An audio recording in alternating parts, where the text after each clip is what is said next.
The magic നോവലിലേക്ക് ഏവർക്കും സ്വാഗതം. സുധാകർ മംഗളോദയത്തിൻ്റെ അമ്മ വീട് പാർട്ട് 21. ഈ നോവൽ നിങ്ങൾക്ക് ഇഷ്ടമാകുന്നുണ്ടെങ്കിൽ ഷെയർ ചെയ്ത്, ലൈക്ക് ചെയ്ത്, സബ്സ്ക്രൈബ് ചെയ്ത് ഹൈപ്പും കൂടി ചെയ്യണേ. എന്തു പറ്റി പ്രശാന്ത്? ബ്രേക്ക്ഫാസ്റ്റ് കഴിച്ച് ഞാൻ പോയപ്പോൾ കണ്ട ദയോപ്പവും നന്മോപ്പവും അല്ലല്ലോ എന്നോടിപ്പോൾ യാത്ര പറഞ്ഞത്. ഇത്ര വേഗം ഇവർക്ക് എന്തു പറ്റി? പ്രശാന്ത് ആ ചോദ്യം കേട്ടതായി ഭാവിച്ചില്ല. എന്താ പ്രശാന്ത്, ഇപ്പോൾ അങ്ങേക്ക് സംസാരിക്കാൻ കഴിയുമല്ലോ. എന്തെങ്കിലും പ്രശ്നമുണ്ടെങ്കിൽ പറയൂ. ഒന്നുമില്ലെന്നേ, അടഞ്ഞ മിഴികളോടെയാണ് പ്രശാന്ത് ശബ്ദിച്ചത്. ആ കിടക്കയിൽ മുട്ടുകുത്തിയിരുന്നു ശ്രുതി.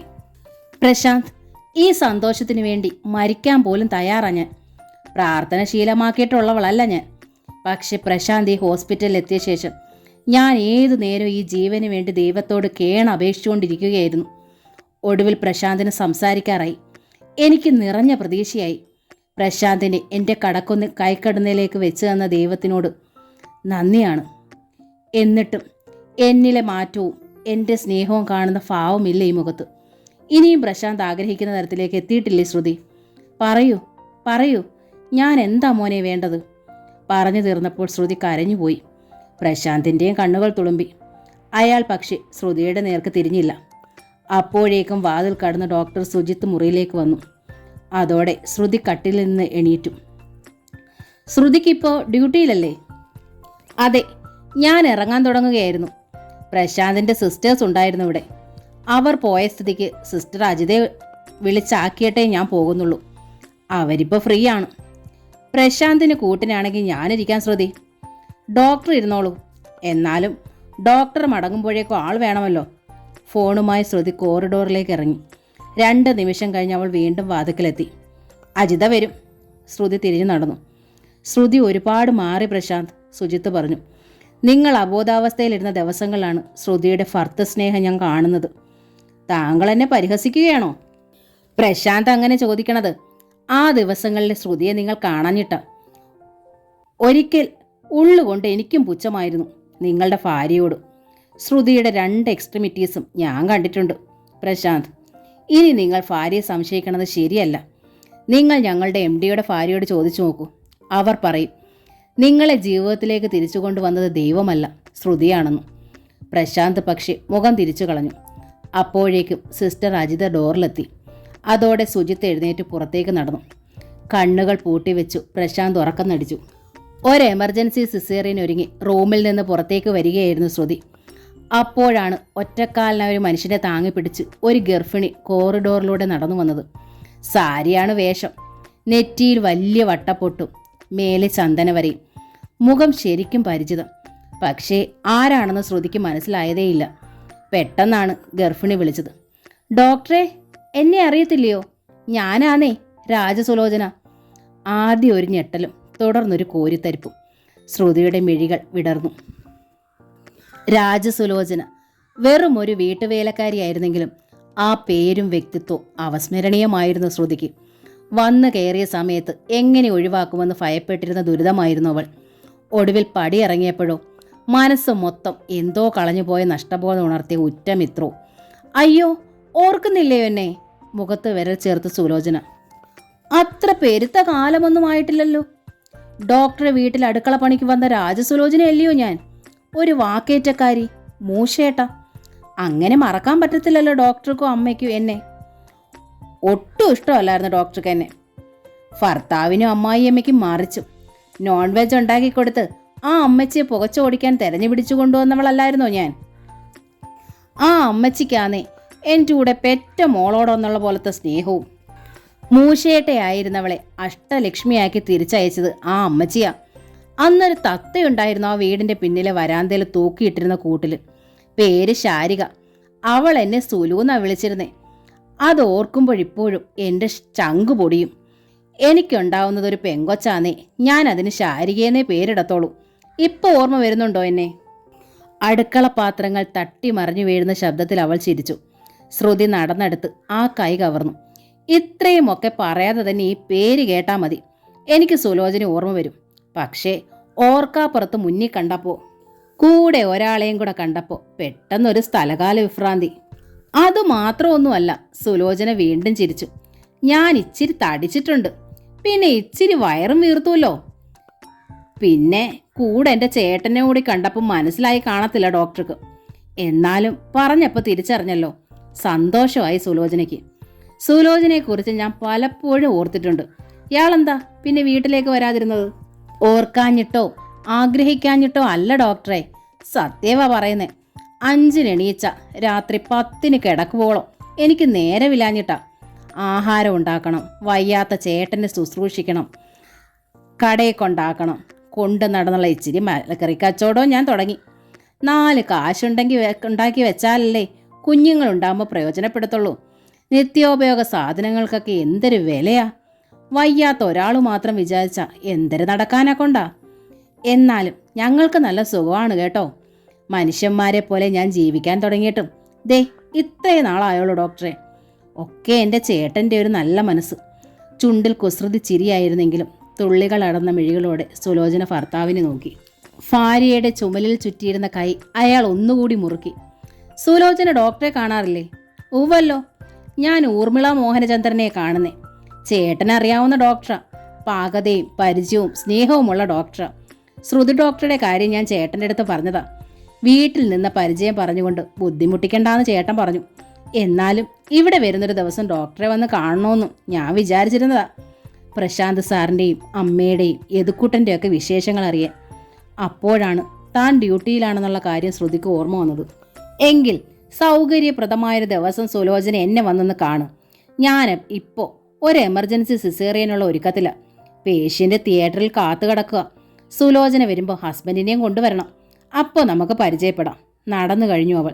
ഡോക്ടറെ, പ്രശാന്ത് സാറിൻ്റെ അമ്മ സുഖമായിരിക്കുന്നോ? ഞാൻ അന്വേഷിച്ചെന്ന് പറയണം കേട്ടോ. പിന്നിൽ നിന്നാണ് സുലോചന വിളിച്ചു പറഞ്ഞത്. ശ്രുതി പക്ഷേ കേട്ടതായി ഭാവിച്ചില്ല, തിരിഞ്ഞു നോക്കിയതുമില്ല. കോറിഡോറിൻ്റെ തിരിവിൽ അവൾ മറഞ്ഞു. അമ്മയെക്കുറിച്ച് അന്വേഷിച്ചിട്ട് ഡോക്ടർ ഒന്നും മിണ്ടിയില്ലല്ലോ ചേട്ടാ. സുലോചന ഭർത്താവിനെ നോക്കി. വയസ്സായതല്ലേ, അമ്മയ്ക്ക് വല്ലതും പറ്റിക്കാണുമോ ആവോ? അതോ? അവൾക്ക് വല്ലാത്ത വിഷമമായി. ഡോക്ടർ കേട്ട് കാണത്തില്ലടി. ഓപ്പറേഷനുള്ള ഓട്ടോ അല്ലയോ? വരുന്ന ആഴ്ച നമുക്ക് റൂമിൽ ചെന്ന് കണ്ട് വിശദമായി വിശേഷങ്ങളൊക്കെ തിരക്കാം. ഫാൽഗുനം ഭാര്യയെ സമാധാനിപ്പിച്ചു.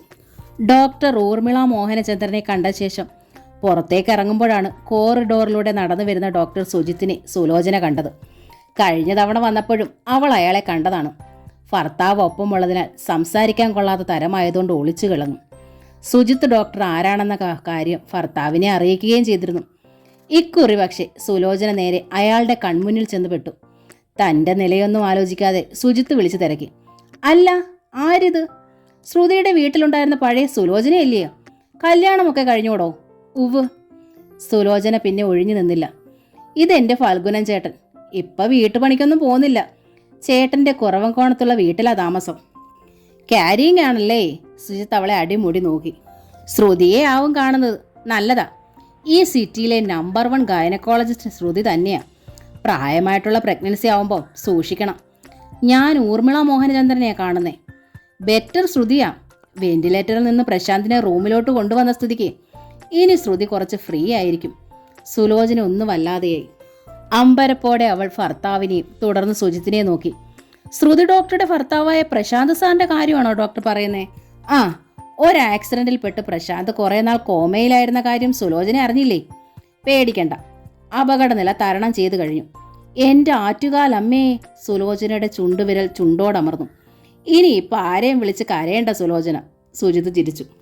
He is all right. ഒരു സന്തോഷ വാർത്ത കൂടി പറഞ്ഞേക്കാം. എൻ്റെ കല്യാണം കഴിഞ്ഞു. ഞാനിപ്പം നല്ല മര്യാദ കുട്ടിയായി ജീവിക്കുക. വൈഫും ഡോക്ടറാ. ഇവിടുത്തെ ഗവൺമെൻറ് ഹോസ്പിറ്റലുണ്ട്. ശരി, നമുക്ക് പിന്നെ കാണാം. തിടുക്കത്തിൽ അയാൾ നടന്നുപോയി. ഫൽഗുനൻ അത്ഭുത ഭാവത്തിൽ സുലോചനയെ നോക്കി. നീ പറഞ്ഞ പോലല്ലല്ലോ ഇയാള്. നല്ല മര്യാദക്കാരനും മനുഷ്യപ്പറ്റവനും ഉള്ളവനുമാണല്ലോ. അത് കല്യാണം കഴിഞ്ഞ ശേഷമാവും. പറഞ്ഞ കേട്ടില്ലേ, മര്യാദ കുട്ടിയായി ജീവിക്കുവാണെന്നും. ആ, കല്യാണം കഴിഞ്ഞ ശേഷമല്ലേ ഞാനും ഒരു മനുഷ്യനായത്. നല്ല പെണ്ണുങ്ങൾ കൂട്ടത്തിൽ കൂടിയാ ഏതവന് നന്നാവൂടി. ഫാൽഗുനൻ ചിരിച്ചു. എന്നാലും ചേട്ടാ, എനിക്ക് പ്രശാന്ത് സാറിനെ ഒന്ന് കണ്ടിട്ട് വേണം പോകാൻ. എനിക്ക് എൻ്റെ സ്വന്തം കൂടപ്പറപ്പാ പ്രശാന്ത് സാറ്. എൻ്റെ അനിയൻ കുഞ്ഞ്. കാണാതെ പോയാൽ എനിക്കിന്ന് ഉറങ്ങാൻ പറ്റത്തില്ല. നേരെ ഒത്തിരി ആയല്ലോടി. നാളെ വന്നാൽ പോരായോ? പറ്റത്തില്ല. സുലോചന പാതി കരച്ചില്ലായി. നേരം വൈകിയാൽ നമുക്കൊരു ഓട്ടോ പിടിച്ചു പോവാന്നേ. ഒടുവിൽ ഫൽഗുനം വഴങ്ങി. റിസപ്ഷനിൽ ചോദിച്ചറിഞ്ഞാണ് സുലോചനയും ഭർത്താവും പ്രശാന്തിന്റെ റൂമിന് മുന്നിലെത്തിയത്. ഡോർ ബെല്ലടിച്ചപ്പോൾ വാതിൽ തുറന്നത് ശ്രുതി തന്നെയായിരുന്നു. സിസേറിയൻ കഴിഞ്ഞോ ഡോക്ടറെ? സുലോചന ചോദിച്ചു. കഴിഞ്ഞു. കോംപ്ലിക്കേറ്റഡ് ആയിരുന്നു, പക്ഷെ സക്സസ് ആയി. ഇരട്ട പെൺകുട്ടികൾ. എൻ്റെ അമ്മേ, സുലോചന കൈയമർത്തി. എനിക്കും ആഗ്രഹം ഇരട്ടകളെ തന്നെയാ. കുളി തെറ്റിയ ശേഷം ഫൽഗുനൻ ചേട്ടൻ എനിക്ക് എന്നും ഓരോ ഇരട്ടപ്പഴം കൊണ്ടുവന്ന് തരും. സാധാരണ പെണ്ണുങ്ങൾ കഴിക്കത്തില്ല. ഫൽഗുനൻ ചേട്ടൻ്റെയും കൂടി ഇഷ്ടമായതുകൊണ്ട് ഞാൻ സന്തോഷത്തോടെ കഴിക്കും. സാധാരണ ആളുകൾക്ക് ഇരട്ടകളെ പേടിയാ.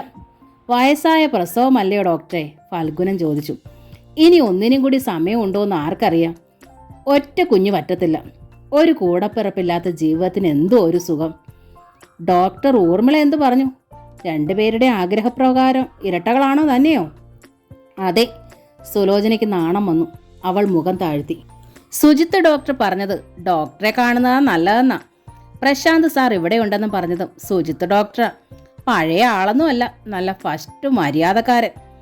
സുലോചന പ്രശാന്തിന്റെ മുന്നിലെത്തി. പഴയ രാജസുലോചനയാ കേട്ടോ സാറേ. എന്നെ ഓർക്കണുണ്ടോ ആവോ? ആറ്റുകാലിൽ വെച്ച് കല്യാണം നടത്തി അയച്ച ശേഷം ഞാൻ ആദ്യമായ ഈ മുൻപിലെത്തുന്നേ. ഇതെന്റെ ഫൽഗുനൻ ചേട്ടൻ. ഞാനിപ്പോ ഒരമ്മയാവാൻ പോവുകയാ. ഒന്ന് കണ്ണു തുറന്ന് എന്നെ നോക്കിയാട്ടെ. ഉറക്കത്തിലെന്നോണം മിഴികൾ പൂട്ടിക്കിടന്നിരുന്ന പ്രശാന്ത് മെല്ലെ ആ ഭംഗിയുള്ള കണ്ണുകൾ തുറന്നു. ഒന്ന് പുഞ്ചിരിക്കാൻ ശ്രമിക്കുകയും ചെയ്തു. ആക്സിഡൻ്റായ വിവരമൊന്നും ഞങ്ങൾ അറിഞ്ഞതേയില്ല. സുലോചന ശബ്ദം അമർത്തി കരഞ്ഞു. ഇല്ലേല് ചങ്ക് പൊട്ടി ചത്തേനെ ഞാൻ. അതിനും പ്രശാന്ത് പുഞ്ചിരിച്ചതേ ഉള്ളൂ. എനിക്ക് അമ്മച്ചിയെ കൂടെ ഒന്ന് കാണാൻ മോഹമുണ്ട് സാറേ. അമ്മ ഇവിടെ ദിവസേന വരാറുണ്ടോ? അമ്മ ചിറ്റിലശ്ശേരില്ല സുലോചനെ. ശ്രുതിയാണ് പറഞ്ഞത്. പ്രശാന്തിന് ആക്സിഡൻ്റ് ആയ കാര്യം അമ്മ അറിയിച്ചിട്ടില്ല. അറിയിക്കണ്ടെന്നാ പ്രശാന്തൻ പറയണത്. അമ്മ എന്തിനാ ഡോക്ടറെ ചിറ്റിലശ്ശേരിയിലേക്ക് പോയത്? പ്രശാന്തിന് ആക്സിഡൻ്റ് ആവുന്നതിന് തൊട്ടു മുമ്പേ ഒത്തിരി ആശപ്പെട്ട് നിർബന്ധം പിടിച്ചും പോയതാ. പഴയ അയൽക്കാരെയൊക്കെ കാണണമെന്ന് തോന്നിയിരിക്കും. വയസ്സായ അമ്മയുടെ ആഗ്രഹം തടയാൻ ഞങ്ങൾക്ക് കഴിഞ്ഞതുമില്ല. സുലോചന പിന്നെ ഒരക്ഷരവും മിണ്ടിയില്ല. ഡോക്ടർ ഡ്യൂട്ടിയിലിരിക്കുമ്പം പ്രശാന്ത് സാറിന് കൂട്ടിരിക്കാനായി ആരാ ഇവിടെ ഉള്ളത്? ഫൽഗുനൻ ചോദിച്ചു. സിസ്റ്റേഴ്സ് ഉണ്ടാവും. എന്നാലും സ്വന്തം എന്ന് പറയാൻ ആരേലും വേണ്ടായോ? അനങ്ങാൻ വയ്യാണ്ട് കിടക്കുമല്ലയോ? ശ്രുതിക്ക് ഉത്തരം മുട്ടി. ഡോക്ടർ വിഷമിക്കണ്ട, ഫൽഗുനൻ പറഞ്ഞു. ഞാൻ സുലോചന അയക്കാമെന്നേ. അപ്പോൾ ഫൽഗുനന് സഹായത്തിന് ആൾ വേണ്ടേ? ചോറ്റുപാത്രത്തിൽ ചോറുമായി രാവിലെ എന്നെ കടയിലെത്തിച്ചാൽ മതി ഡോക്ടറെ. പിന്നെ വൈകുന്നേരവും കൂട്ടിക്കൊണ്ടുപോകാൻ എത്തിയാൽ മതിയല്ലോ ഇവൾ. അത്രേ സമയം ഇവിടുത്തെ കാര്യങ്ങൾ അവൾ നോക്കിക്കോളും. ഒരു കൂടപ്പറപ്പിന്റെ സ്ഥാനത്ത് നിന്ന് അത് പോരായോ? ശ്രുതിയുടെ കണ്ണുകൾ നിറഞ്ഞു. അവൾ പ്രശാന്തിനെ നോക്കി. അയാൾ വീണ്ടും കണ്ണുകൾ പൂട്ടി കിടക്കുകയായിരുന്നു. സുലോചന ഒന്നും പറഞ്ഞില്ല. ശ്രുതി സുലോചനയെ നോക്കി. ചേട്ടൻ പറഞ്ഞല്ലോ ഡോക്ടറെ. സുലോചന മെല്ലെ ചിരിച്ചു. ഞങ്ങൾക്ക് 2 വാക്കില്ല. ശ്രുതി വീണ്ടും പ്രശാന്തിനെ നോക്കി. അയാൾ അപ്പോഴും കണ്ണുകൾ തുറന്നിരുന്നില്ല. അങ്ങനെയെങ്കിൽ നാളെ തൊട്ട് സുലോചന അയക്കട്ടോ ഡോക്ടറെ? ഫൽഗുനൻ തിരക്കി. സുലോചനയുടെ ഈ അവസ്ഥയിൽ ദിവസേന ബസ് യാത്ര ചെയ്യണത് ശ്രുതി ആശങ്ക പ്രകടിപ്പിച്ചു. മലക്കറി എടുക്കാനും ടൗണിൽ 2-3 സ്ഥലങ്ങളിൽ കൊണ്ടുവച്ച് കച്ചവടം ചെയ്യാനുമായി ദിവസേന ബസ്സിൽ കയറണവളാ ഡോക്ടറെ സുലോചന. ബസ്സിൽ കയറില്ലാന്ന് വെച്ചാൽ നമ്മളൊക്കെ പിന്നെ എങ്ങനെ ജീവിക്കും?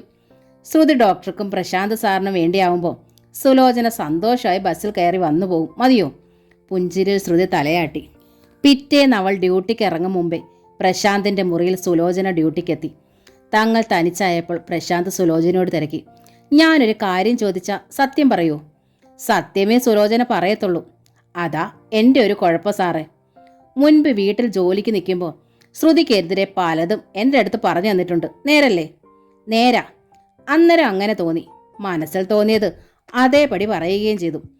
എങ്കിൽ ഇപ്പോൾ ഞാൻ ചോദിക്കുക, ശ്രുതിയെക്കുറിച്ചുള്ള സുലോചനയുടെ അഭിപ്രായം എന്താ? ശ്രുതി ഡോക്ടർ ഒരു ചീത്ത പെണ്ണാന്ന് ഒരിക്കലും സുലോചനയ്ക്ക് തോന്നിയിട്ടില്ല. അഹങ്കാരിയായിരുന്നു. അത് മനസ്സിലാക്കി പത്തിക്കടിക്കും പോലെ ഞാൻ വർത്താനവും പറഞ്ഞിട്ടിരുന്നു. സുജിത് ഡോക്ടറുമായുള്ള ചങ്ങാത്തോ എന്നെ കലിപ്പിച്ചിട്ടുണ്ട് കേട്ടോ. പിന്നീടാ എനിക്ക് മനസ്സിലായത് അത് സാറിനെ ചൊടിപ്പിക്കാനുള്ള കളിയായിരുന്നു എന്ന്. ശ്രുതി പറഞ്ഞതല്ലേ അത്? അല്ല, അത് ഞാൻ കണ്ടുപിടിച്ചതാ. സുലോചന പഠിപ്പില്ലാത്തോളാ. പക്ഷേല് എത്ര പഠിച്ചവളുമാരുടെയും ഉള്ളുകള്ളികൾ ഒറ്റ കാഴ്ചയിൽ എനിക്ക് മനസ്സിലാവും. ഇപ്പം പിന്നെ ശ്രുതി ഡോക്ടർ ഒത്തിരി മാറി. ഊർമിള മോഹനചന്ദ്രനെ കാണാൻ വരുമ്പോൾ എല്ലാവരും അത് പറയുമായിരുന്നു. ഇവിടെ എല്ലാവർക്കും ഇഷ്ടപ്പെട്ട ഡോക്ടറും സാറിൻ്റെ ശ്രുതി തന്നെ. എന്നിട്ടും സുലോചന ഊർമിളയെ കാണാൻ പോയത് പഴയ പരിചയം മുതലാക്കാൻ വന്നു എന്ന് തോന്നണ്ടാന്ന് വെച്ച് മാത്രമാണ്. പ്രസവം അടുക്കുമ്പോൾ ചിലപ്പം ശ്രുതി ഡോക്ടറെ തന്നെ ഞാൻ കാണത്തുള്ളൂ.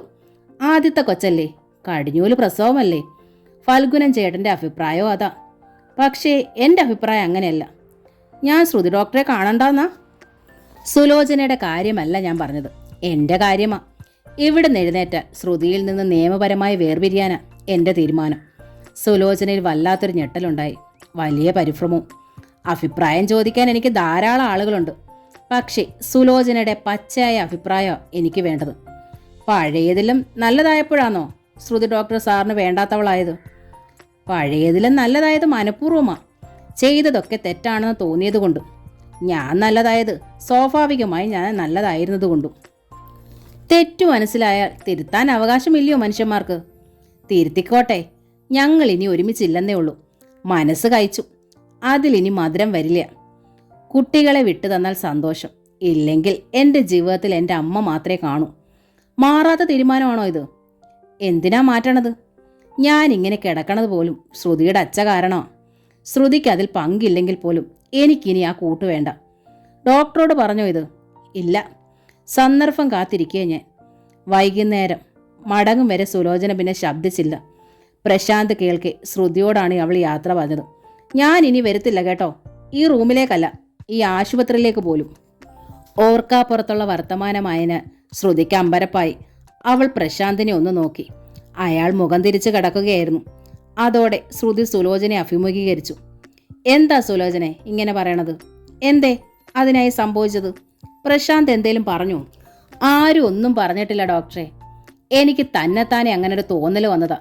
കലങ്ങിയ കണ്ണുകൾ സാരിത്തുമ്പ് കൊണ്ട് തുടച്ചു സുലോചന. എന്നാലും അതിനൊരു കാരണം കാണുമല്ലോ. ഞാനോ പ്രശാന്തോ ആവശ്യപ്പെട്ട് വന്നതല്ലോ സുലോചന.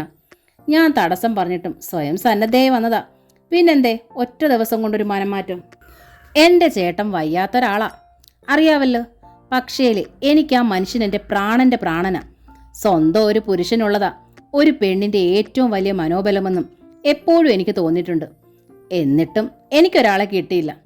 ഞാൻ കണ്ടത് മുഴുവൻ ദുഷ്ടന്മാരെയും ചതിയന്മാരെയും കാമവെറിയന്മാരെയും ആണായി ജനിച്ചത് ഏതോ ഒരു വലിയ വീരശൂര സംഭവം വാങ്ങണമെന്ന് കരുതുന്ന മണ്ടന്മാരെയുവാ. ഒടുവി കിട്ടിയത് കാലില്ലാത്തൊരുത്തനെ. പക്ഷേ അയാൾക്കൊരു നല്ല മനസ്സുണ്ട് കേട്ടോ. ആ മനസ്സുകൊണ്ടാ എന്നോട് പ്രശാന്ത് സാറിനെ ശുശ്രൂഷിക്കാൻ ഇവിടെ വന്ന് പോവാൻ ആവശ്യപ്പെട്ടത്. അതിനിപ്പോൾ എന്തോ കുഴപ്പമുണ്ടായി? ഇപ്പോൾ ഒരു കുഴപ്പം ഉണ്ടായില്ല.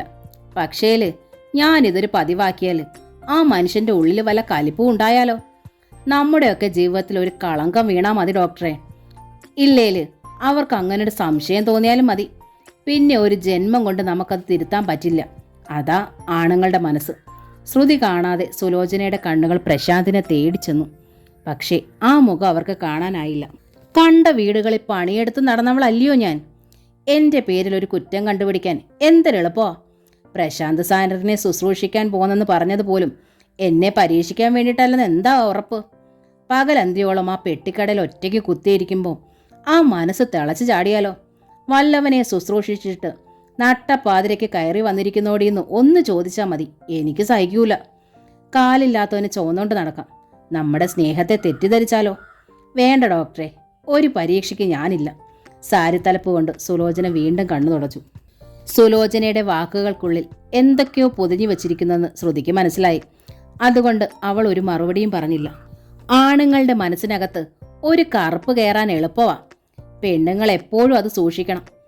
മനസ്സ് കഴിച്ചു പോയാൽ അവർ നമ്മളെ എടുത്ത് പുറത്തേക്കെറിയും. നമ്മളത് അറിയാഞ്ഞല്ല. രാമായണ സുലോചന വായിച്ചിട്ടില്ല, ഒരു സീരിയൽ കണ്ടിട്ടുണ്ട്. കാടിൻ്റെ ഭംഗി കാണിക്കാനെന്നും പറഞ്ഞ ശ്രീരാമൻ സീതയെ രഥത്തിലേറ്റി വിട്ടത്. ആ രംഗം കണ്ട് ഞാനന്ന് വാവിട്ട് കരഞ്ഞു കേട്ടോ. ഇപ്പോഴും ഭർത്താവ് ഭാര്യ ഉപേക്ഷിക്കുന്ന ഒരു കാര്യം കേട്ടാ എനിക്ക് സഹിക്കത്തില്ല. ഉപേക്ഷിക്കുന്നത് എന്നെയാണെന്നാ എൻ്റെ വിചാരം. അതുകൊണ്ടാ സുലോചന പോണത്. ഒരു വിഷമവും വിചാരിക്കരുത്. അവധി എടുത്തിട്ട് ഡോക്ടർ തന്നെ ആ അരികിലിരുന്ന് ശുശ്രൂഷിക്കണം. എന്നിട്ട് എണീറ്റ് നടത്തണം. അതാ ഒരു ഭാര്യയുടെ കടമ. തൻ്റെ ബാഗ് എടുത്ത് ചുമലിൽ തൂക്കിയിട്ട് ഒന്നുകൂടി കണ്ണു തുടച്ച് സുലോചന തിടുക്കത്തിൽ പുറത്തേക്ക് നടന്നു. സുലോചന നിൽക്ക്, ശ്രുതി ആവശ്യപ്പെട്ടു. വാതിൽക്കൽ എത്തിയ സുലോചന നിന്നു. സുലോചനയ്ക്ക് കുറച്ച് രൂപ ഞാൻ തരട്ടെ? എനിക്ക് തരാനെടുത്ത രൂപ ഏതേലും അഗതി മന്ദിരത്തിൽ ഏൽപ്പിച്ചാൽ മതി ഡോക്ടറെ. എന്നേലും എന്നെ പോലെ ആർക്കേലും അത് പ്രയോജനപ്പെടും. അവൾ വാതിൽ കടന്നു മറഞ്ഞു. പുറത്തേക്ക് നോക്കി 4-5 നിമിഷങ്ങളോളം ശ്രുതി സ്തബ്ധയായി നിന്നു. പിന്നെ തിരിഞ്ഞ് പ്രശാന്തിന്റെ കിടക്കക്കരികിൽ വന്നിരുന്നു. ചുവരിലേക്ക് മുഖം തിരിച്ച് കിടക്കുകയായിരുന്നു അയാൾ. പ്രശാന്തിന് ഇഞ്ചക്ഷന്റെ സമയമാണെന്ന് തോന്നുന്നു ഇല്ലേ? ശ്രുതി ചോദിച്ചു. ഇല്ല. അതേപടി കിടന്നുകൊണ്ടാണ് പ്രശാന്ത് മറുപടി നൽകിയത്. 1/2 മണിക്കൂർ കൂടിയുണ്ട്. എങ്കിൽ ഞാൻ MDയെ കണ്ട് 10 ദിവസത്തേക്ക് ലീവ് എടുത്തിട്ട് വരാം. അത്ര സമയം സിസ്റ്റർ ലത ഇവിടെ ഉണ്ടാവും. വേണ്ട. എന്തിനാ ലീവ്? സുലോചന വരില്ല എന്ന് പറഞ്ഞുകൊണ്ടാണോ? നാളെയോ മറ്റന്നാളോ ഓപ്പോൾമാരിങ്ങ് തിരിച്ചെത്തും. തിരിച്ചു പോകും വരെ അവർ ഓൾട്ടർനേറ്റായിട്ട് എൻ്റെ അടുത്ത് ഇരുന്നോളും. അവർ ഇരുന്നോട്ടെ. എനിക്ക് എൻ്റെ കടമ ചെയ്യണ്ടേ? കടമയല്ല, കടങ്ങൾ. അറിയാതെ ശ്രുതിയുടെ ശബ്ദമൊന്നിടറി. ഇവിടെ എഴുന്നേറ്റ് പോകും വരെയെങ്കിലും എനിക്ക് ഈ അരികിലിരിക്കാമല്ലോ. കൊതിയായിട്ടാണെന്ന് കൂട്ടിക്കോളൂ. നഷ്ടപ്പെടുമെന്ന് തോന്നുമ്പോഴാണല്ലോ നമുക്ക് ചിലത് ഏറ്റവും പ്രിയപ്പെട്ടതാവുക. അതെന്തേ നഷ്ടപ്പെടുമെന്ന് തോന്നാൻ? ഞാൻ രക്ഷപ്പെടില്ലെന്ന് ഉറപ്പായോ? രക്ഷപ്പെടില്ലെന്നല്ല, രക്ഷപ്പെടുമെന്ന് ഉറപ്പായിരിക്കണത്. എല്ലാ രീതിയിലും രക്ഷപ്പെടുകയാണല്ലോ നല്ലത്. താൻ എന്താ പറയണത്? എനിക്കൊന്നും മനസ്സിലാവണില്ല. എനിക്ക് മനസ്സിലാവണുണ്ട്. ഉപേക്ഷിക്കപ്പെടണ കാര്യം രാമായണത്തിലെ സീത അറിഞ്ഞിരുന്നില്ലെന്നല്ലേ സുലോചന പറഞ്ഞത്? ആ സ്ത്രീ പറഞ്ഞത് അവരുടെ പേടിയാ. അങ്ങനെയെങ്കിൽ അങ്ങനെ. ഏതായാലും പ്രശാന്തിനെ എത്രയും വേഗം എഴുന്നേൽപ്പിച്ച് നടത്തേണ്ടത് എൻ്റെ കടമയാ. അതിനായാ ഞാൻ ലീവ് എടുക്കണത്. ലീവ് എടുത്താൽ തൻ്റെ വരുമാനം കുറയില്ലേ? വരുമാനത്തെക്കുറിച്ച് ഓർത്താ ഞാൻ ഇതുവരെ നെട്ടോട്ടം ഓടിയിരുന്നത്. പ്രശാന്ത് കിടപ്പിലായതോടെ നമുക്കുണ്ടായ സാമ്പത്തിക നഷ്ടം മൊത്തം നികത്തണം. എൻ്റെ അച്ഛനും അമ്മയ്ക്കും താമസിക്കാനായി ഒരു വീടുണ്ടാക്കി കൊടുക്കണം. അതെന്തിനാണോ? അവർക്ക് താമസിക്കാൻ ശ്രുതിലയില്ലേ? ശ്രുതിലയ അവർക്കുള്ളതല്ല, അവർക്ക് അവകാശപ്പെട്ടതുമല്ല. അത് വിറ്റ് ഞാൻ ചിറ്റിലശ്ശേരിയിലെ 16 കെട്ടും വളപ്പും തിരികെ വാങ്ങും. എൻ്റെ പ്രായച്ചിത്തം അത്. ഭർത്താവിൻ്റെ അമ്മയുടെ ഹൃദയം തകർത്ത ഒരു മരുമകളുടെ പ്രായച്ചിത്തം. അതുമാത്രം സാധിക്കില്ല ശ്രുതി തനിക്ക്. പത്നിയെ നോക്കാതെ പ്രശാന്ത് പറഞ്ഞു. വിൽപ്പന കഴിഞ്ഞ മാസം തന്നെ, നടന്ന മാസം തന്നെ ആ 16 കെട്ട് അവർ പൊളിച്ചടുക്കിയിരിക്കും. അവിടെ ഇപ്പോൾ ഒരു റിസോർട്ട് ഉയർന്നിരിക്കും. അതുകൊണ്ട് ഈ ജന്മം തനിക്ക് ആ പ്രായച്ചിത്തം സാധിക്കില്ല. കാരണം താൻ ചെയ്ത പാപം അത്ര ഉത്കടമായിരുന്നു. നന്നായി. നിറഞ്ഞു തൂകിയ മിഴികൾ തുടയ്ക്കാതെ ശ്രുതി തുടർന്നു. ഞാനപ്പോൾ അധ്വാനിച്ചിട്ടും പണം ഉണ്ടാക്കിയിട്ടും കാര്യമില്ലെന്ന് ഉറപ്പായല്ലോ. അപ്പോൾ പിന്നെ ലീവ് എടുത്ത് ഈ അരികിലിരുന്ന് ഈ ജന്മം സാർത്ഥകമാക്കുന്നതിൽ എന്താ കുഴപ്പം? എനിക്കൊരാഗ്രഹമേ ഉള്ളൂ. പ്രശാന്ത് എഴുന്നേറ്റ് പോകണം. എന്നിട്ട് കോടതിയിൽ എന്നെ വിളിച്ചു വരുത്തി ഗുഡ് ബൈ പറയണം. പ്രശാന്ത് അത്ഭുതത്തോടെ ശ്രുതിയുടെ നേർക്ക് തിരിഞ്ഞു. രാജസുലോചനയുടെ ആത്മവിലാപങ്ങളിൽ നിന്ന് ഞാൻ പിടിച്ചെടുത്തതല്ല. കണ്ണു തുറന്ന് സംസാരിക്കാൻ തുടങ്ങിയപ്പോൾ തൊട്ട് ഞാൻ ഈ മുഖത്ത് തന്നെ വായിക്കണതാ മോനെ. മോനോ? പ്രശാന്ത് മുഖം ചൊളിച്ചു. മുൻപും എപ്പോഴും ശ്രുതി എന്നെ അങ്ങനെ വിളിച്ചു. അത്തരം പൈങ്കിളി പേച്ചുകളൊക്കെ കൊതിച്ചിരുന്ന കാലം എനിക്കുണ്ടായിരുന്നു. താൻ പക്ഷെ അന്ന് അതിലുമൊക്കെ ഒരുപാട് സ്റ്റാൻഡേർഡ് കൂടിയ ആളായിരുന്നു. പക്ഷെ ഇപ്പോൾ താൻ അങ്ങനെയൊക്കെ വിളിക്കുമ്പോൾ എന്നെ കളിയാക്കണത് പോലെയാ മോളെ എനിക്കത് അനുഭവപ്പെടുന്നത്. അതുകൊണ്ട് അതൊന്നും നമുക്കിടയിൽ വേണ്ടാട്ടോ. ശരി, പ്രശാന്ത് പറയണതാ എനിക്കിനി മുഖ്യം. പക്ഷേ ഉള്ളിലെ കള്ളത്തരം ഇനിയും പ്രശാന്ത് ഒളിച്ചു വെക്കരുത്. എന്തിനാ വെറുതെ ശ്രീരാമനാവണത്? എന്നെ വലിച്ചെറിയാൻ പോവുകയാണെന്ന് തുറന്നു പറഞ്ഞൂടെ? അങ്ങനെ പറഞ്ഞതുകൊണ്ട് ഞാൻ ശുശ്രൂഷിക്കാതിരിക്കുമോ? അതോ ചികിത്സയിൽ അലംഭാവം കാട്ടുമോ? അല്ലെങ്കിൽ എന്നെ ഉപേക്ഷിച്ചിട്ട് രക്ഷപ്പെടേണ്ട എന്ന് കരുതി മരുന്നുകൾ തെറ്റിച്ച് കൊന്നുകളയാൻ ശ്രമിക്കുമോ? അങ്ങനെ ഭയപ്പെടണുണ്ടോ പ്രശാന്ത്?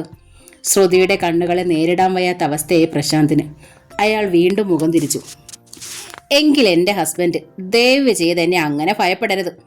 പ്രശാന്തിൽ നിന്ന് ഡിവോഴ്സ് ആവശ്യപ്പെട്ടിരുന്ന കാലത്ത് പോലും എനിക്ക് അങ്ങനെ ഒരു മനോഭാവം ഉണ്ടായിരുന്നില്ല. ഒന്നുകൂടി ഡിവോഴ്സ് ആവശ്യപ്പെട്ടിരുന്നെങ്കിലും അത് ഞാൻ ആഗ്രഹിച്ചുകൊണ്ടായിരുന്നില്ല. അങ്ങനെ ഭീഷണിപ്പെടുത്തി എൻ്റെ ഭർത്താവിനെ വരുതിക്ക് നിർത്താനുള്ള ശ്രമമായിരുന്നു. എന്നിലെ മണ്ടി ഭാര്യ. എനിക്ക് ആ മണ്ടിയോട് ഇപ്പോൾ സഹതാപമാണ് തോന്നണത്. പ്രശാന്തിൻ്റെ മുഖത്ത് വല്ലാത്തൊരു വീർപ്പുമുട്ടൽ ഒളിഞ്ഞത് ശ്രുതി ശ്രദ്ധിച്ചു. പ്രശാന്തിൻ്റെ തീരുമാനങ്ങൾ തിരുത്താൻ വേണ്ടിയല്ല ഞാൻ പറയണത്. സഹതാപം പ്രതീക്ഷിച്ചുമല്ല. അവസാന നിമിഷം എങ്ങനെ ശ്രുതിയോടിത് പറയൂ എന്ന വിഷമം ഒഴിവാക്കാനായ. എല്ലാം മനസ്സിലാക്കിയിരുന്ന എനിക്കും ആ നിമിഷങ്ങളെ ധൈര്യമായി നേരിടാമല്ലോ. ആകട്ടെ, നമ്മുടെ മക്കളുടെ കാര്യത്തിൽ എന്താ ആലോചിച്ച് വെച്ചിരിക്കണത്? എതുക്കുട്ടനെ പ്രശാന്ത് കൊണ്ടുപോകുമെന്നറിയാം. അവനും അതാണിഷ്ടം. പക്ഷേ ലയമോളെ പഴയലേ അല്ല അവളിപ്പോൾ. ഏത് നേരവും അച്ഛയ്ക്ക് വേണ്ടിയുള്ള പ്രാർത്ഥനയാ. അതിനെ പിരിക്കല്ലേ പ്രശാന്ത്. കുട്ടികളെ പിരിക്കരുതെന്നാ എനിക്കും. എന്നാലും ശ്രുതിയുടെ അഭിപ്രായം അറിയാതെ രണ്ടുപേരെ എനിക്ക് വിട്ടുതരാനാവില്ലല്ലോ തനിക്ക്. ആവും. പെൺകുട്ടികൾക്ക് അമ്മയല്ലേ അത്യാവശ്യം. അതിനവൾക്ക് അവളുടെ അച്ഛമ്മയുണ്ടല്ലോ. എന്നെ പോലൊരു സ്ത്രീ ആവണ്ടവൾ. അപ്പൊ തനിക്ക് അച്ഛനമ്മമാർ മാത്രം മതിയോ? എന്തിനെ എനിക്ക് അച്ഛനമ്മമാർ? അച്ഛനെ അമ്മ നോക്കിക്കോളും. അമ്മയ്ക്ക് ജീവിക്കാൻ പെൻഷനുണ്ട്. അവർക്ക് താമസിക്കാൻ ഒരു വീട് മാത്രം മതി. അത് വാങ്ങിക്കൊടുക്കാനുള്ള ഒരു കൊച്ചു സമ്പാദ്യം എൻ്റെ കയ്യിലുണ്ട്. അപ്പോൾ താൻ പുനർവിവാഹം ചെയ്യുമോ? പ്രശാന്തോ? ഇല്ല, എനിക്ക് എൻ്റെ മക്കളും അമ്മയും മാത്രം മതി. ശ്രുതിയുടെ ചുണ്ടുകളൊന്ന് വിതുമ്പിക്കോടി. പെട്ടെന്ന് അവൾ ചുണ്ടു കടിച്ചമർത്തി. താനോ? പ്രശാന്ത് ചോദിച്ചു. അതറിയാൻ എനിക്ക് ആകാംക്ഷയുണ്ട്. സത്യം തുറന്നു പറയാം, ഒന്നിച്ച് ജീവിക്കാൻ വയ്യാത്ത രീതിയിൽ മനസ്സകന്നു പോയെങ്കിലും തനിക്ക് നല്ലത് വരണമെന്നേ ഉള്ളൂ എനിക്ക്. രണ്ടാം വിവാഹത്തിന് ഒരുങ്ങുന്ന ഒരു സ്ത്രീയുടെ പ്രധാന തടസ്സം മക്കളാണ്. മക്കളെ പ്രശാന്ത് കൊണ്ടുപോണ സ്ഥിതിക്ക് ഞാൻ പിന്നെ ഫ്രീ അല്ലേ? 35 ആയിട്ടില്ലല്ലോ. കൊള്ളാവുന്നൊരു ജോലിയുമില്ലേ? ഉദ്യോഗസ്ഥകളായ പല സ്ത്രീകളും ആദ്യ വിവാഹത്തിനൊരുങ്ങുന്ന പ്രായമാണിത്. അപ്പോൾ എൻ്റെ പുനർവിവാഹം നടക്കുമെന്ന് മാത്രം പ്രശാന്ത് കാത്തിരുന്നാൽ മതി. കാര്യമായാണ് താൻ പറയുന്നതെങ്കിൽ എനിക്ക് സന്തോഷമുണ്ട്. രണ്ടാം വിവാഹത്തിലും തനിക്ക് കുട്ടികളുണ്ടാവുമല്ലോ. മനസ്സിനിണങ്ങി ഒരു പുരുഷനെ കണ്ടെത്തി സുഖമായി ജീവിക്കൂ. അടുത്ത ഭർത്താവിന് വളർത്താനായും 2 കുട്ടികളെ കൊടുക്കാം. ഞാനങ്ങനെ മനോപോസ് ആകുന്നത് വരെ കല്യാണം കഴിച്ചിരുന്നോളാം. പോരെ? പ്രശാന്ത് ഞെട്ടലിൽ ശ്രുതിയെ നോക്കി. ഞാൻ പോയി MDയെ കണ്ട് ലീവിൻ്റെ കാര്യം പറയാം പ്രശാന്ത്. അത്രേ സമയം കൂട്ടിനിടെ സിസ്റ്റർ ലത ഉണ്ടാവും. സിസ്റ്ററെ വിളിക്കാൻ അവൾ ഫോൺ എടുത്തു. ശ്രുതി, പ്രശാന്ത് വിളിച്ചു.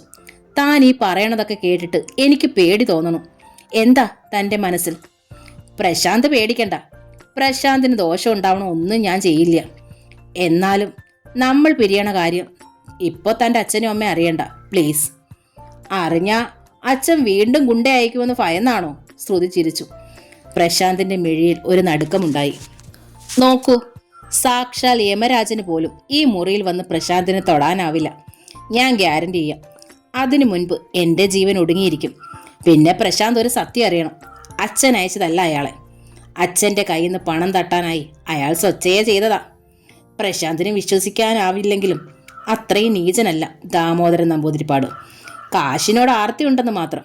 ജീവനിൽ വല്ലാത്ത കൊതിയും. അങ്ങനെയാ ഇത്തരം കീടങ്ങളൊക്കെ ആ ജീവിതത്തിൽ പറ്റിപ്പിടിച്ചതും. തുടർന്ന് അവൾ മൊബൈലിൽ ഒരു നമ്പർ പ്രസ് ചെയ്തു. എന്നിട്ട് അറിയിച്ചു, ലത പ്ലീസ്, അരമണിക്കൂർ. പിന്നെ പ്രശാന്തിനെ ശ്രദ്ധിക്കുകയോ യാത്ര പറയുകയോ ചെയ്യാതെ കോറിഡോറിലൂടെ ഇറങ്ങി നടന്നു. പെട്ടെന്ന് ആ കയ്യിലെ ഫോൺ റിങ് ചെയ്യാൻ തുടങ്ങി. നോക്കുമ്പോൾ നന്മോപ്പുവിൻ്റെ നമ്പറാണ്. തിരിഞ്ഞ് പ്രശാന്തിനെ ഒന്ന് നിരീക്ഷിച്ച ശേഷം ശ്രുതി വാതുക്കൽ നിന്ന് മാറി നിന്നു. ചോറ്റാനിക്കരയിലും തൃപ്രയാറും ഗുരുവായൂരും കാടാമ്പുഴയും ഒക്കെ തൊഴുത് ഞങ്ങളിപ്പോഴാണ് ചിറ്റലശ്ശേരിയിൽ വേണുമാമയുടെ വീട്ടിലെത്തിയത് ശ്രുതി. നന്മയുടെ ഇടറിയ സ്വരം ശ്രുതിയുടെ കാതിലെത്തി. പക്ഷേ അമ്മ ഇവിടെ ഇല്ല കേട്ടോ. ദേട്ടത്തിൻ്റെ കരച്ചിൽ തന്നെയാണ്. ഞാൻ എന്താ ചെയ്യേണ്ടത്? അമ്മ ഇവിടെ ഉണ്ടാകുമെന്ന് ഉറപ്പിൽ ഞങ്ങൾ പത്ര അറിയിപ്പൊന്നും കൊടുത്തിരുന്നില്ല. മുൻകൂട്ടി ഇവിടെ അറിയിച്ചിട്ടൊന്നുമല്ല വന്നത്. ഈ വീട്ടുകാരെ ഞങ്ങൾക്ക് നന്നായി അറിയാവുന്നവരാ. നമ്പൂതിരിമാരല്ലെങ്കിലും നല്ല മനുഷ്യരാ. ഒരു കുടുംബം പോലെ കഴിഞ്ഞവരുമാ. അതുകൊണ്ട് അവർ യാതൊരു കാരണവശാലും ഞങ്ങളെടുത്ത് കള്ളം പറയുമെന്ന് തോന്നണില്ല.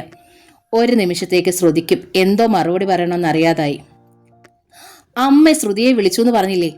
അതെവിടുന്നാണെന്ന് ശ്രുതിക്ക് അറിയാമോ? മൊബൈൽ കമ്പനിയുമായി ബന്ധപ്പെട്ടാലേ അത് അറിയാൻ കഴിയും നന്മേട്ടത്തി. ഞാൻ ശ്രമിച്ചു നോക്കാം, എന്നിട്ട് അറിയിക്കാം. ആകട്ടെ, അമ്മ അവിടെ ഇല്ലെന്ന് ആരാണ് പറഞ്ഞത്? വേണുമാമയാണോ? അല്ല, വേണുമാമയുടെ മകൻ പ്രേമചന്ദ്രൻ. ശ്രുതിക്ക് അത്ഭുതമായി. അവൾ കിതച്ചു. പ്രേമനാണ് അമ്മ ഇവിടെയൊന്നും കൊണ്ടുപോയത്. പ്രശാന്ത് അവരെ എറണാകുളത്ത് നിന്നും വണ്ടി കയറ്റി അയക്കുകയായിരുന്നു. എന്നിട്ട് പ്രേമനെ കാണാനില്ലെന്ന് പറഞ്ഞ് വേണുമാമ ഇവിടെ തിരക്കി വന്നിരുന്നു. പ്രേമൻ അവിടെ തന്നെ ഉണ്ടെങ്കിൽ തീർച്ചയായും അമ്മ അവിടെ തന്നെ ഉണ്ടാകും.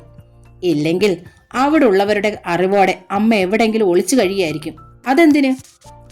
നിങ്ങൾ ബലമായി അമ്മയെ അമേരിക്കയിലേക്ക് കൊണ്ടുപോകുന്ന ഭയന്നാവും. അമ്മയ്ക്ക് ചിറ്റിലശ്ശേരിയിൽ പാർക്കാനാണല്ലോ ഇഷ്ടം. പ്രേമം പറയണത് കേൾക്കാതെ നന്മോപ്പ് വേണുമാമയോടൊന്ന് ചോദിക്കൂ. അദ്ദേഹം കള്ളം പറയുമെന്ന് തോന്നണില്ല. വേണുമാമ നന്മണ്ടയ്ക്ക് പോയിരിക്കുകയാണത്രേ. രാത്രിയിലേ വരൂ. എങ്കിൽ വേണുമാമ വരും വരെ സമാധാനമായി കാക്കൂ. എനിക്ക് ഫോൺ ചെയ്ത സ്ഥിതിക്ക് അമ്മയ്ക്ക് അപകടമൊന്നും പിടഞ്ഞിട്ടില്ലെന്ന് വ്യക്തമാ. അതുപോലെ പ്രശാന്തിന്റെ അസുഖ വിവരം അമ്മ അറിയണമെങ്കിലും വേണു മാമ അവിടെയുള്ള ആരെങ്കിലുമോ പറയാതെ തരമില്ല. ഇടയ്ക്കിടെ എന്നെ വിവരം അറിയിക്കണേ. ഞാൻ ലീവിനായി ഞങ്ങളുടെ MD ഒന്ന് കാണാൻ പോവുകയാണ്. അത് കഴിഞ്ഞ് ഞാൻ പ്രശാന്തിനോടൊപ്പം റൂമിലുണ്ടാവും. ശ്രുതി കോൾ അവസാനിപ്പിച്ചു. വേണുമേനോന്റെ വീടിനകത്തേക്ക് കയറാതെ ബാഗുകളും പെട്ടികളുമായി തിണ്ണേൽ തന്നെ ഇരിക്കുകയായിരുന്നു നന്മയും ദയും. പ്രേമനും അമ്മയും നിർബന്ധിച്ചിട്ടും അവർ അകത്തേക്ക് ചെന്നില്ല. പ്രേമന്റെ സഹോദരി കൊണ്ടുവന്ന ചായ ഗ്ലാസുകളും എടുത്തില്ല. അപ്പോഴാണ് പിൻവശത്ത് നിന്നൊരു പയ്യന്റെ കരച്ചിൽ കേട്ടത്. ദയ ഓടിപ്പോയി നോക്കി. എന്നിട്ട് തിരിഞ്ഞ് അനിയത്തെ കയ്യാട്ടി വിളിച്ചു. നന്മ, ദാ നമ്മുടെ നന്ദിനി യശോദേ, ഓടി വരൂ. സുധാകർ മംഗളോദയത്തിൻ്റെ അമ്മ വീട് എന്ന നോവലിൻ്റെ ഈ ഭാഗം ഇവിടെ പൂർണ്ണമാവുകയാണ്.